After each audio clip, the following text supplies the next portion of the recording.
Hello, and welcome to the My Father Said podcast, where we discuss all things faith, finance, and family. I'm one of your hosts, Ryan. I'm both a father and a son. And I'm Robert.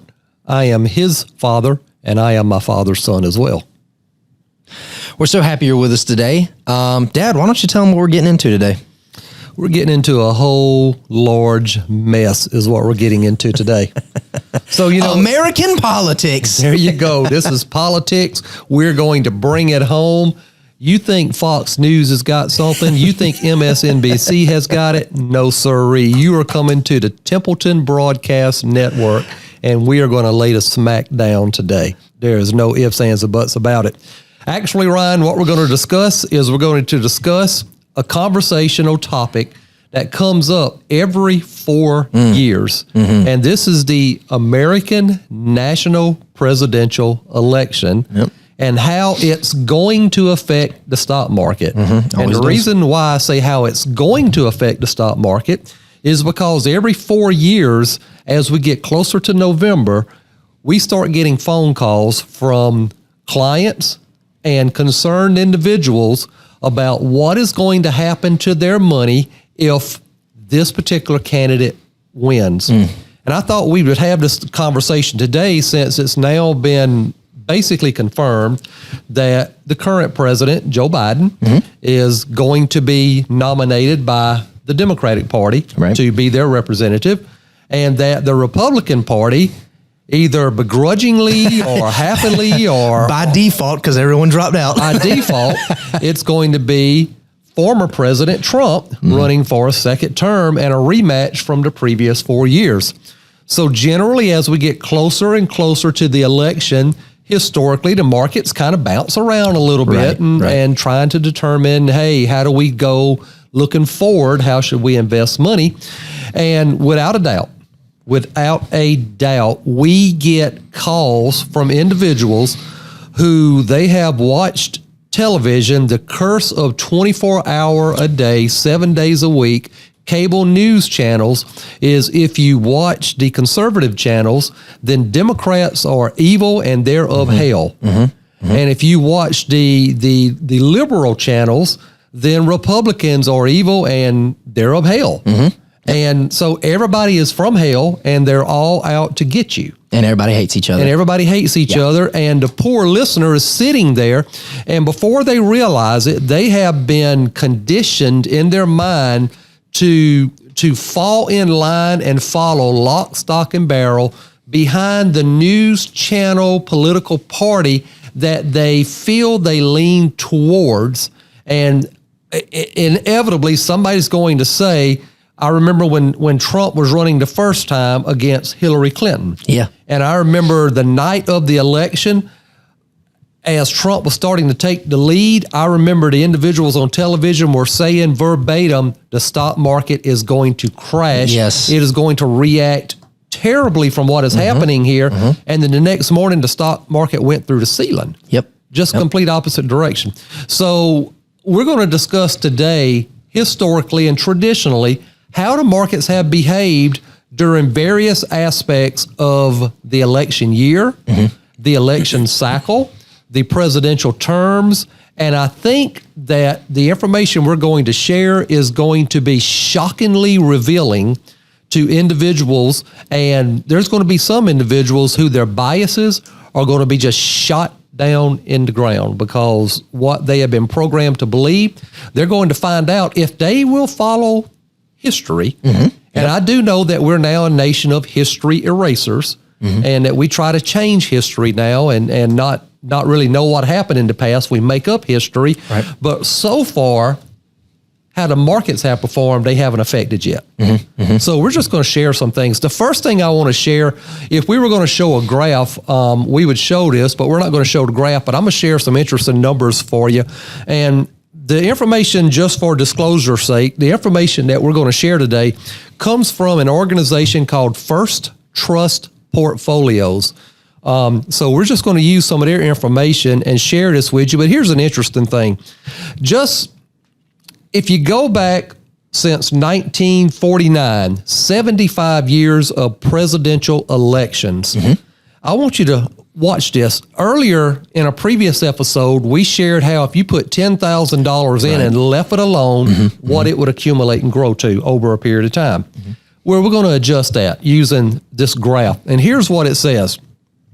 If you are a Republican, a conservative, and you only had your money invested while a Republican was president. And we're talking about that $10,000. That $10,000 since 1949, 75 years ago, and here it is 75 years later, and you're getting ready to take your money out of the market now because you're ready to spend it. 75 years old, yeah. Absolutely. So if you're a Republican and you only had your money in the market during a Republican's tenure, then your $10,000 over the past 75 years would have grown somewhere south of $100,000. Right. Over 75 years.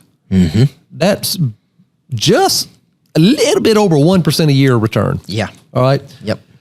Well, for the Democrats, Yep. if they had done the same thing, Yep. if they had only invested their money during a Democratic presidency, and when a Republican went in, they snatched the money out and they put on the sidelines until the next Democrat went in, then over 75 years, their monies would have accumulated somewhere south of $400,000. It's a big difference. That's a big difference, yeah. So the Democrats actually beat the conservative Republicans, and they beat them by almost 4 times. Right. But here's something else. If you said, I don't care about politics, or you know what, I don't really care who's in office, I might have my leanings or whatever, and you just had it invested for those 75 years from 49 to 2023, the number is somewhere north of $3 million. $3 million. $3 million. So what that tells us is, hey, $100,000 is nice. $400,000 is better. $3 million is a whole lot better than both of those combined. Absolutely. So the very first thing that we would challenge our listeners to just ponder is, for the love of God, quit allowing your political biases to influence investment decisions. Yes. Because the charts and the information we're going to show you is going to prove it without question that it doesn't matter how bad you think the political party is that is opposite your persuasion, it's really not going to affect your money in the market. In fact, what I have found out is that more often than not, the political party that you dislike so much, they actually have a better record. And it's interesting. It's interesting how people will allow individuals on television to brainwash them into thinking a certain way to the point to where facts and history no longer matter. What matters is the person on television supporting your biases. And that's not a good move when it comes to money. In fact, if we go a little bit further now, I want to share this with you. Over the last 92 years, during a president's 4-year election cycle, we look at the S&P 500, and the S&P 500 has had a positive return 73% of the time. Yeah. That has been a yearly average of 11.54% per year, and that doesn't care who is president. Right. It has no concern with it at all. So when we look at this, we see that 67 of the 92 years, the market over that president's term had a positive performance. And the average return for a 4-year return was, the cumulative, the total return was 46.18%. Now, guys, to get to a cumulative return of 46.8, you had to have positive numbers. Yes. Okay. Yes. You had to have more positive numbers than you had negative numbers. It doesn't mean that each one of these presidents is Republican or Democrat were excluded from having negative returns. In fact, they had negative returns. Not all of them. Right. But there was more conservatives with negative returns than there were Democrats with negative returns. But yet the average cumulative total return is 46.18%. Yeah. These observations go on to tell us that when a Republican was in office, the average yearly total return was 7.85%. That's not bad. I mean, that's right at 8%. And if you're averaging 8% a year on your money, that's a good return. It's going to get you closer to that $3 million that we were talking about. Absolutely. Absolutely. And that's putting up with the party that you dislike. But look at this. If a Democrat was in the office, the average yearly total return was 14.93%. Double. Yeah. Almost double. So again, your thinking is if you're a conservative and you're a Republican and you're thinking Democrats are bad for the market, not according to the data. Yeah. Yeah, not according to the data. You might disagree with policy. Mm-hmm. You might disagree with social stances. Sure. And we respect that. Mm-hmm. But at the same time, when you look at the market, as we shared with you earlier, if you make the mistake of making your investment decisions based on what political party is in control in the president's office, then as the very first thing we shared with you, you make $100,000, you make $400,000, or you make a little over $3 million. Yeah. I mean, what number do you want? Yeah.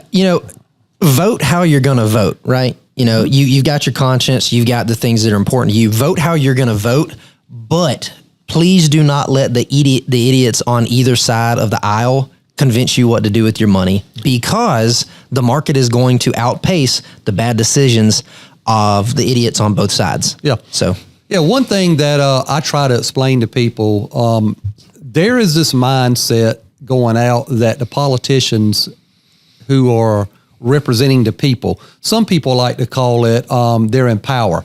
I don't like to call it that.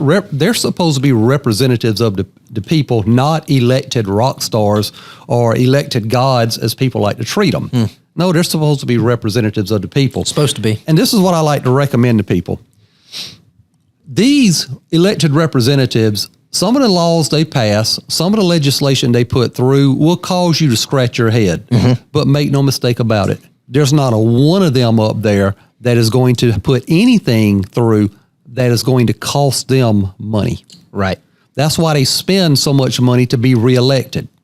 Mm-hmm. All right. That's why they fight so much for those second terms, so they can get those nice pension plans and those medical benefits for life. Mm-hmm. That's why they do all of these things, because they know these things cost and they want the benefits and the lifestyle that comes with it. Mm-hmm. There is not one politician up there today that is going to not vote for something that is going to keep their pockets lined with the net worth that they have, and even grow it to a greater degree.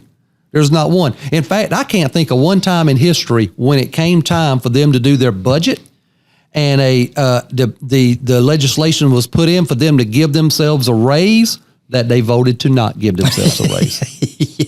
I can't think of one time. Yeah. Now they are going to vote and do what is in their best interest. And if it benefits us, okay. Yeah. But they're going to vote what's in their best interest. Yeah.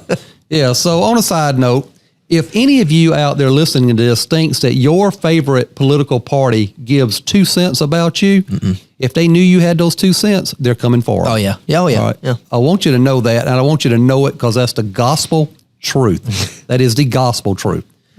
Now, what about Congress and the Senate, and the House? What about that? How does that affect? Of all of the graphs that are in this one, I love this one the most, and we'll tell you in a while. But, so one of the graphs we're looking at, it takes, hey, how did the market perform under a Democrat president with a Democratic majority in Congress, a Republican majority in Congress, or a split majority in Congress? Mm-hmm. And then it does the same thing with the Republicans. So we'll go through that. From 1950 to 2023, if there was a Democratic president and the House and Senate were majority Democrat, the average return was 15%. That's pretty good. It's pretty good. I'd take 15%. Every year I would, if we could do that, right? Mm-hmm. Republicans, if it was a Democrat president and a Republican majority, 18.5%. Pretty good. I'll take that. Yeah, 18% every year. Pretty good. And then if it was split, so there was no majority, it's right down the middle or pretty close, it goes down to 12%. What? Only 12? Yeah, only double digits? Are you serious? No, that them nasty who is it? Them nasty Democrats and whoever they are, them doggone people.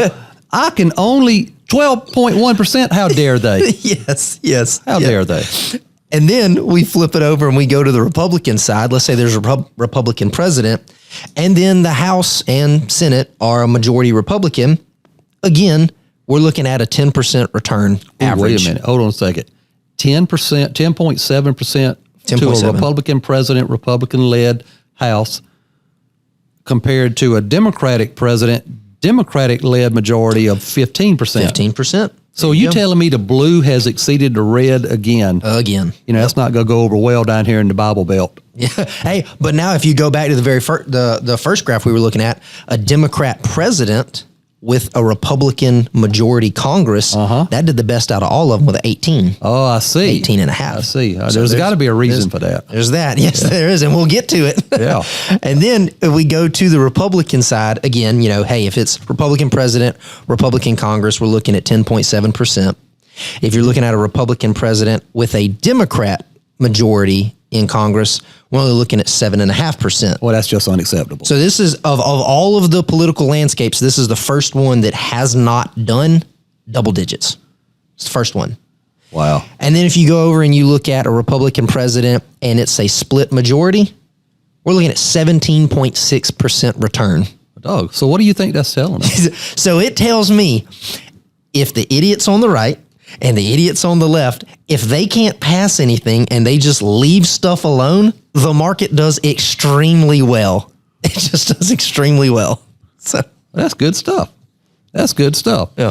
Double-digit returns. So absolutely. So again, essentially what the data is saying to us is saying that do not get hooked up again on who's going to be president. Yeah. I mean, look, you might have one guy who you have to really question his mental cognitive state, but he's got people behind him.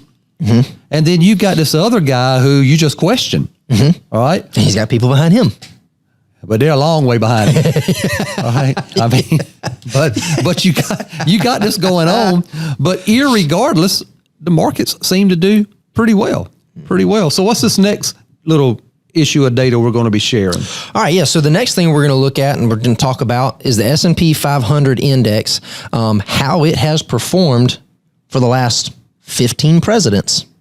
Okay. And that's 8 Democrats, 7 Republicans. Yeah, that goes back to 1928. 1928. Long time. Yeah, long time. So this is during an election year. So this is like this year. Right now. No one has been elected yet. We are in the thick of it. All right. So this is not his first year. Correct. This is during the election year. This is during the election. A new president has not taken office. Right. So or an incumbent has not continued. Correct. One or the other. Okay. Correct. Gotcha. So the average return of all election years for the last 15 presidents, 11.58%. Yeah, that's everybody. That's everybody. Matter of fact, let's just count it real quick. How many years were negative out of all of the last 15? 4. Yep. Of the last 15 presidents, only 4 of the election year was negative. Yeah, just 4. Just 4. So this is saying to me that if it's averaged 11.58% during the election year, don't be scared. Just hold your nose. Try not to smell what you think stinks and just enjoy the 11.58. Or you can be just like the investor at the very start that we began with and only invest your money while your party is in charge. Right. And miss out on all the growth. But hey, you can sleep peacefully at night because you only had your money in the markets while your party was in charge. Hey, you know what? If you're going to do that, if you're going to toe that party line, tell all your friends that's what you're doing, and then just don't do it. Just leave the money in there. You know, you can be on your high horse, but just don't actually do it. Yeah, it's okay to make that one up. Okay. Yeah. And that's coming from a pastor. All right. Exactly. Exactly. So we're good. Good. What else are we going to show them on this one? All right. I don't know. What do you want to show them on here? Well, it's got a couple more things on here I'd like to say. It says that the average return in the year that a Republican was elected, and this is curious, the average return when a Republican was elected was 15.3%. That's good. Yep, double digits. When a Democrat was elected, it's 8.5%. So that tells me right off the bat that it seems like the Republicans come out the gate pretty quick. The administration comes out of the gate pretty quick, but then the markets toward the end of their tenure seems to wane off a little bit. Where the Democratic side of it, when they're elected, the markets seem to not come out the gate as quick, but on the tail end, they seem to pick up top end speed. Let me ask you this. Why do you think that is? Well, again, I think historically, I'm of the opinion that when Republicans go in and it's a president and a Republican-led House, they have a tendency to do more things with monetary policy. Okay. Whereas on the Democratic side, they seem to just let it sit and they concentrate on other issues. Sure. And generally what the market likes knowing what they think the future policy is going to be. So the markets put money out based on that. Whereas if they know that historically speaking, the Republican side is going to come in and make more changes more frequently, then they have to shorten their window of what they think is going to be happening in the future because the future is going to be changing. And that's why, going back to that one graph, when you've got one thank you, Scott. That's why, going back to that one graph, if you've got one political party in office and then it's another political party majority, they can kind of see what the future is going to be because they're going to butt heads and they're not going to pass anything. And that's when those years do so well. So, yeah. That's good. That's good. Yeah. Now, this next little bit of information we want to share with you, and this is where we're coming kind of to the end of this because we know we're giving you a lot, and we know right now we probably got a lot of you angry right now because you're sitting out there and you're saying, doggone, I thought Robert and Ryan were of this particular political affiliation, but they sound like they're of that political affiliation. We're not telling you what we are, but if you listen long enough, you would know, you'll figure it out. We don't like any of them. Yeah, that's the God's honest truth. There you go. Yeah, we don't like any politician at all. I used to have a certain way that I thought, but anymore, I don't trust any of them. I mean, I really don't. If they're talking to me, they're lying. Yeah. All right. It's just, I hate to say that. I hate to throw a blanket statement out there, but the Bible tells us in 1 Corinthians, do not be misled. Bad company corrupts good character.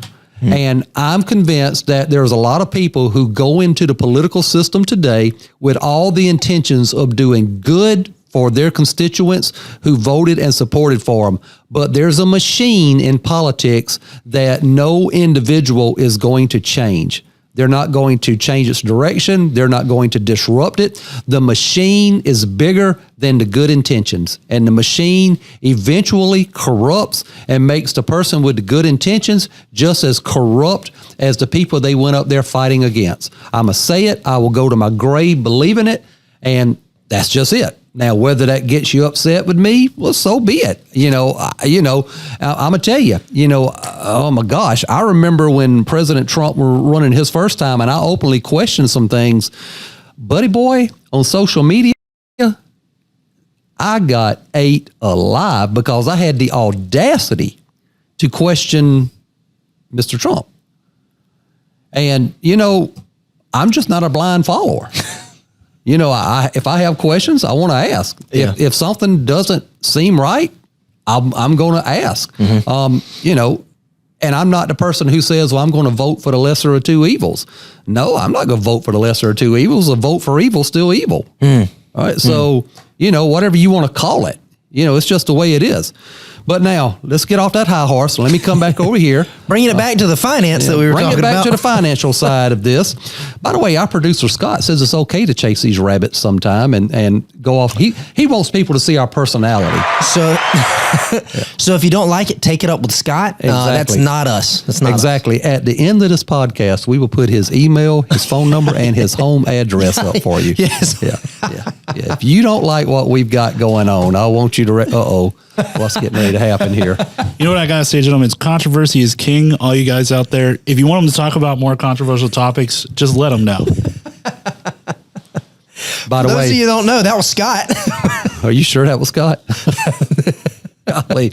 You see the shirt he's got on? He has just offended everybody who likes orange. Oh, yeah. Everybody likes Clemson. Yeah, he has just offended all of them. Yeah. Thanks a lot, Scott. I would have noticed unless you guys said God Thanks almighty. a lot, Scott. All right, so back to the program.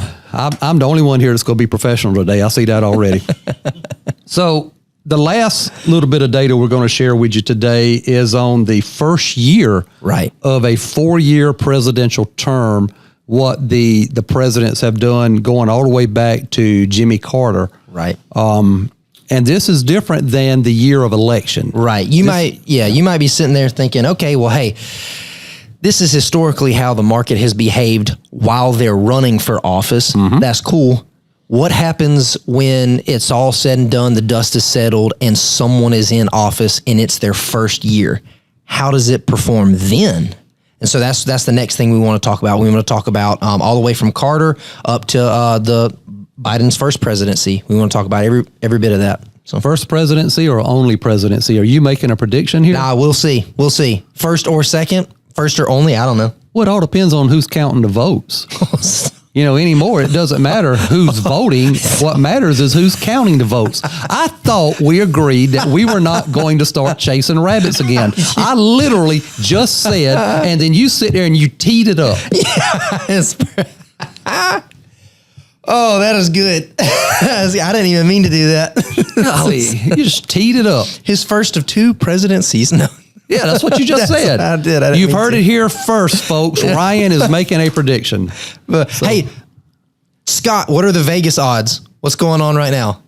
Keep talking. Give me a second. All right. Scott is going to pull up what the Vegas odds, who Vegas thinks is going to be president. Although, by the way, we do not endorse gambling. We're not going to do that. That's bad. We're not saying to gamble at Vegas. We're not saying that at all. So please don't take this. Yeah, this is just data. Yeah, this is just data. This is just data. This is just data. That's what he's saying. But anyway, while he's looking at the data, we'll come back with the Vegas odds and let you know what they're saying currently today on, what is the day? March 14th? March 14th? Yeah, on March 14th. We'll let them know the data. All right, so the first year of a 4-year presidential term, Carter, whenever he went in. Trump's up by 112 points. Whatever that means. Yeah, So Biden is 90 points behind Trump right now, as he has been. So, okay, I'm not sure our audience can hear that, and they just heard a bunch of blank stuff. Just let them know that Trump is above Biden by 90 points. Trump is above Biden by 90 points. And then right below that is Obama, Michelle, who's 2,000 points below Trump. Michelle Obama's running? Still? She's number 3. Really? Still? She's third? She's not running.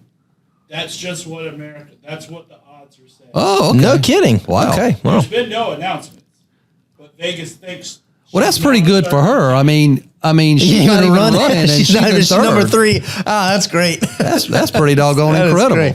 That is great. I got to be honest. I have no idea what I'm looking at here. Yeah. So let's go back to this.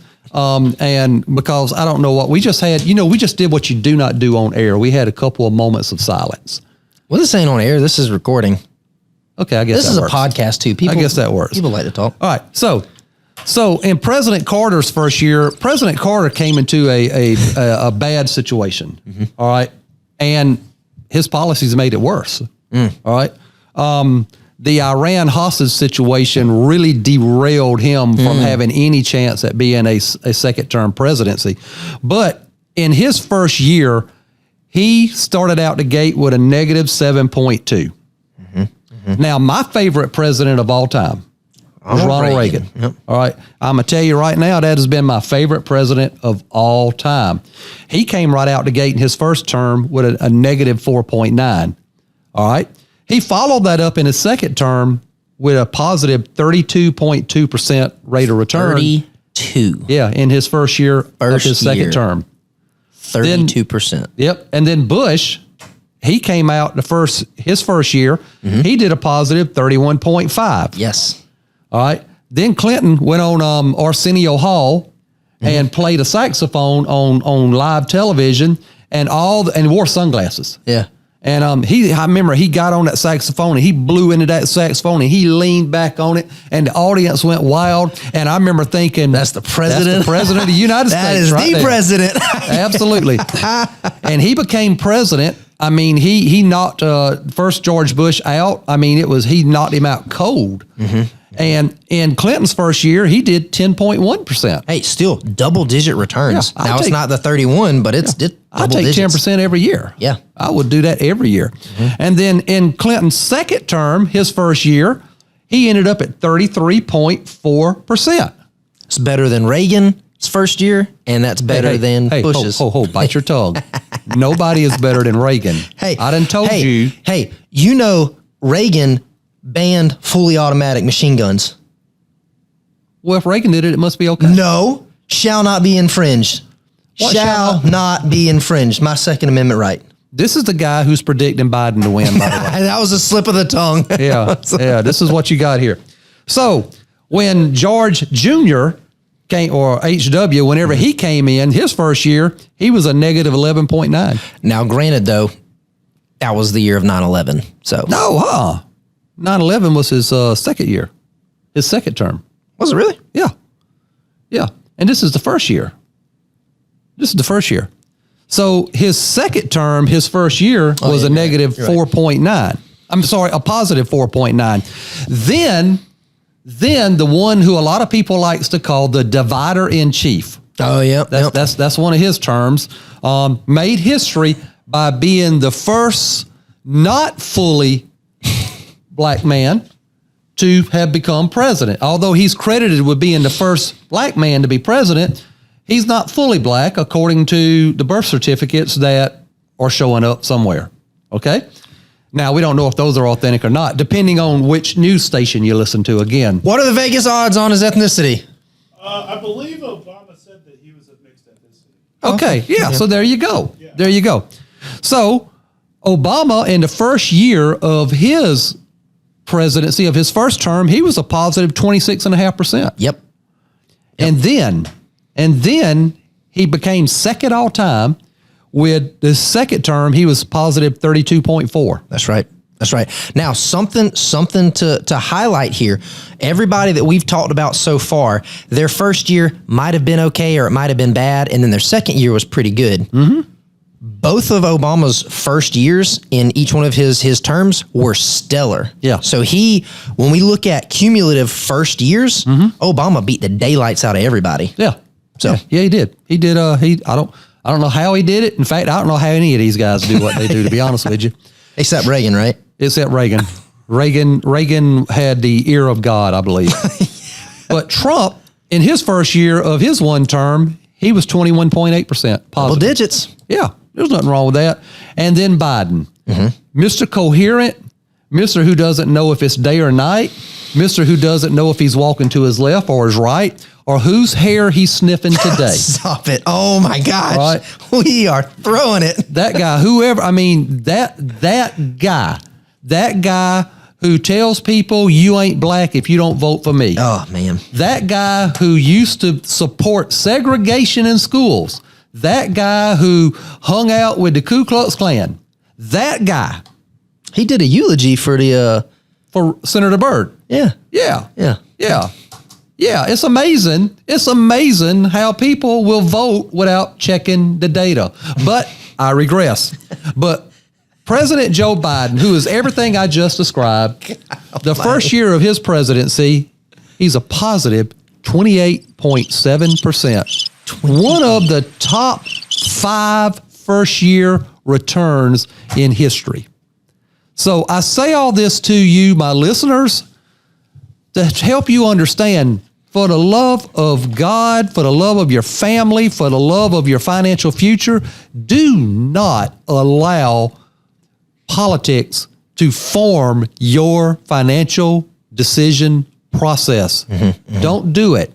Absolutely don't do it. Ryan and I have showed you data that basically shows that money could care less who is president. Money could care less who's in the Senate, who's in the House. All money cares about is what is the policy going forward and where is the opportunities at to be made, and that is where money flows. Yes. And that's all you need to know.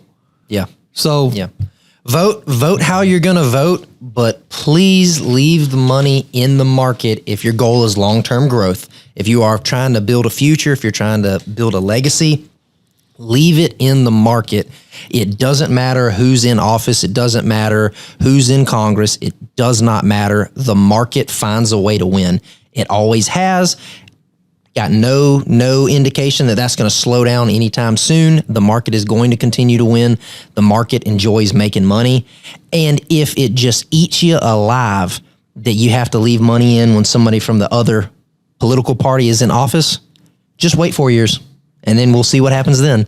But leave your money in the market. Absolutely. So is that your closing statements? I think that's all I got. Yeah. That's all you got? All right.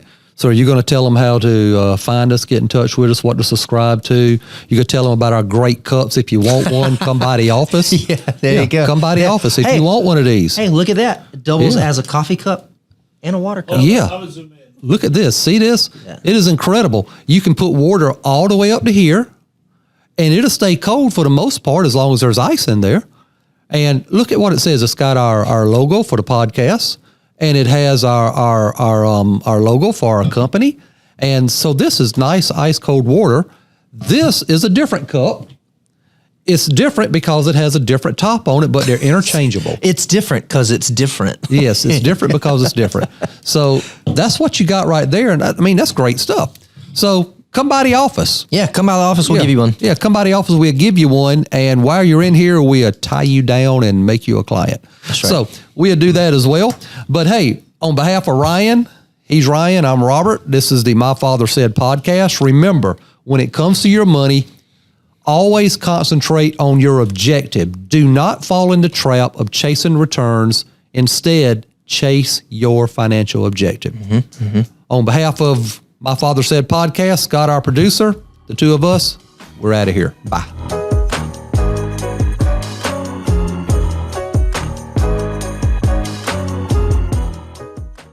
The opinions voiced in this video are for general information only and are not specific advice or recommendations for any individual. All performance reference is historical and is no guarantee of future results. All indices are unmanaged and may not be invested into directly. Economic forecasts set forth may not develop as predicted, and there can be no guarantee that strategies promoted will be successful.